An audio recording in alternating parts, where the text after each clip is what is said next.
Hi, Mrs. Mead. We're ready to start with beds. One day, after many weeks of loud talking, Helen packed a bag and slammed the front door and never came back. I don't know why. I never know the why of humans. That night I slept with Mac in his bed. My old nests were woven of leaves and sticks and shaped like a bathtub, cool green cocoons. Mac's bed, like mine, was flat, hot, without sticks or stars. Still, he made a sleeping sound with the rumble my father used to make when all was well, a sound from deep inside his belly. My place. Mac grew sullen. I grew bigger. I became what I was meant to be. Too large for chairs, too strong for hugs, too big for human life. I tried to stay calm, to move with dignity. I did my best to eat daintily, but human ways are hard to learn, especially when you're not a human. When I saw my new domain, I was thrilled, and who wouldn't have been? It had been no furniture to break, no glasses to smash, no toilets to drop Max's keys into. It even had a tire swing. I was relieved to have my own place. Somehow, I didn't realize that I'd be here quite so long. Now I drink Pepsi, eat old apples, watch reruns on TV. But many days I forget what I'm supposed to be. Am I a human? Am I a gorilla? Humans have so many words, more than they truly need. Still, they have no name for what I am. 9,876 days. Ruby is finally asleep. I watch her chest rise and fall. Bob, too, is snoring. But my mind is still racing for perhaps the first time ever. I've been remembering. It's an odd story to remember, I have to admit. My story has a strange shape, a stunted beginning, an endless middle. I count all the days I've lived with humans. Gorillas count as well as anyone, although it's not particularly useful skill to have in the wild. I've forgotten so many things, and yes, I've always known precisely how many days I've been in my domain. I take one of the magic markers Julia gave me. I make an X small on my painted jungle wall. I make more X's and more. I make an X for every day of my life with humans. My marks look like this. The rest of the night, I mark the days, and when I am done, my wall looks like this. And so on until there are 9,876 X's marching across my wall like a parade of ugly insects. A visit. It's almost morning when I hear steps. It's Mac. He's had a sharp smell. It weaves as he weaves as he walks. He stands next to my domain. His eyes are red. He's staring out the window at the empty parking lot. Ivan, my man, he mumbles. Ivan. He proceeds, his forehead against the glass. We've been through Didn't expect that to happen.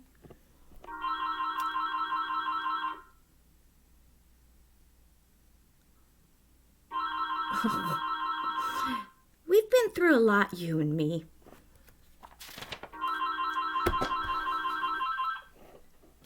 A new beginning. We don't see Mac for a few days. When he returns, he doesn't talk about Stella. Mac says he is anxious to teach Ruby some tricks. He says the billboard is bringing in more visitors. He says it's time for a new beginning. All afternoon and into the evening, Mac works with Ruby. Ruby's feet are looped with rope so that she cannot run. A heavy chain hangs off her neck. Mac shows her Stella's ball, her pedestal, her stool. He introduces her to Snickers. When Ruby obeys Mac, he gives her a cube of sugar or a bit of dried apple. When she doesn't, he yells and kicks at the sawdust. When George and Julia arrive, Mac is still training Ruby. Julia sits on the bench and watches them. She draws a little, but mostly she keeps her eyes on Ruby. Bob watches too. He's hiding in the corner of my domain under the knot tag. It's raining outside, and Bob does not like damp feet. Ruby trudges behind Mac, her head drooping. Endlessly they circle the ring. Sometimes Mac slaps her flank with his hand. Suddenly, Ruby jerks to a stop. Mac pulls the chain hard, but Ruby refuses to move. "Come on, Ruby," Mac is almost pleading. "What is your problem?" "She's exhausted," I say to myself. "That's the problem." Mac groans. "Idiot elephant." "Idiot human," Bob mutters. "Walk, Ruby," I say, although I know she's too far away to hear me. "Do what he says." "Walk," Mac commands. "Now." Ruby doesn't walk. She plops her rump on the sawdust floor. "I think maybe she's tired," Julia says. Max wipes his forehead with the back of his arm. "Yeah, I know. We're all tired." He pushes Ruby with the heel of his boot. She ignores him. George looks over from the food court where he is wiping off tables. "Mac," he yells, "maybe you should call it a day. I'll close up." Mac yanks on Ruby's chain. She's as anchored as a tree trunk. He pulls harder and falls to his knees. "That does it," Mac says. He brushes sawdust off his jeans. "I'm through playing around." Mac stomps off to his office. When he returns, he's carrying a long stick. The gleaming hook on its end is almost beautiful, like a sliver of the moon. It's a claw stick. Mac pokes Ruby with the sharp point. Not hard, just a touch. I can tell he wants her to see how much it could hurt. I growl low in my throat. Ruby doesn't budge. She is a gray, unmoving boulder. She closes her eyes, and for a moment I wonder if she might have fallen asleep. "I'm warning you," Max says. He breathes out. He stares at the ceiling. Ruby makes a huffing sound. "Fine," Max says. "You want to play it that way?" He draws back the claw stick. "No!" Julia cries. "I'm not going to hurt her," Max says. "I just want to get her attention." Bob snarls.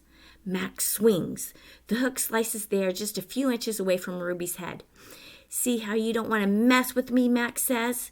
He draws back the claw stick again. "Now move!" Ruby jerks her head, flinging her trunk towards Mac. She makes a noise that sends the sawdust scattering. It makes my glass shiver. It's the most beautiful mad I have ever heard. Ruby's trunk slaps into Mac. I don't see exactly where she strikes him. Somewhere below his stomach, I think. And I know he must be uncomfortable because Mac drops his claw stick and falls down on the ground and curls into a ball and howls like a baby. "Direct hit," Bob says. Poor Mac. Mac groans. He stumbles to his feet and hobbles off towards his office. Ruby watches him leave. I can't read her expression. Is she afraid? Relieved? Proud? When Mac is gone, George and Julia lead Ruby from the ring. "It's okay, baby. It's okay," Julia says, stroking Ruby's head. They settle Ruby in the domain and make sure she has fresh water and food before long. Ruby's dozing. "Dad," Julia asks George as he looks Ruby's iron door as he locks it, "do you think Mac would really have hurt Ruby?" "I don't think so, Julia," George says. "At least I hope not. Maybe we could call someone." George scratches his chin. "I wish I could help Ruby, but I wouldn't know how. I mean, who would I call? The elephant cops? Besides," George looks down, "I need this job, Jules. We need this job. Your mom, the doctor bills." He kisses the top of Julia's head. "Back to work, you and me both." Julia sighs and reaches for her backpack. She removes a piece of paper, a bottle of water, and a small metal bow. "Homework first," George says, wagging a finger. "Then you can paint."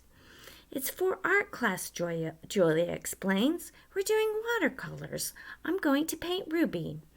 George smiles. "All right then, just don't forget your spelling."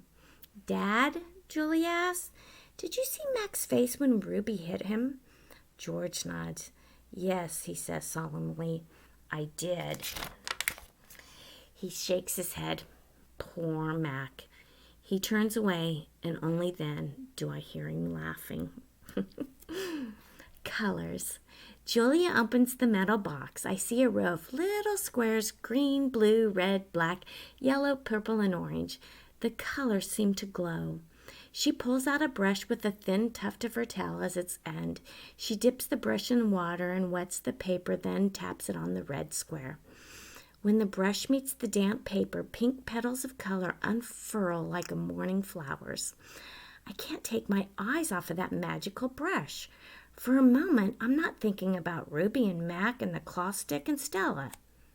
Almost. Julia touches red again, then blue, and there suddenly is the purple of a ripe grape. She touches the blue, and her paper turns to summer sky, black and white. Now I see she is painting a picture of Ruby. I can make out her floppy ears and her thick legs. Julia stops painting. She takes a few steps back, hands on her hips, gazing at her work. She scowls. It's not right, she says. She glances over her shoulder at me, and I try to look encouraging. Julia starts to crumble up the paper, then reconsiders. Instead, she slides it into my cage at the spot where my glass is broken. Here you go, she says. A Julia original. That'll be worth $1 million someday. Gingerly, I pick up the paper, and I do not eat a single bite of it. Oh, hey, I almost forgot. Julia runs to her backpack, and she pulls out 3 plastic jars, 1 yellow, 1 blue, 1 red. She opens the jars, and an odd, not food smell hits my nose. Julia pushes the jars one by one through the opening. Then she slides some paper through. These are called finger paints, she says.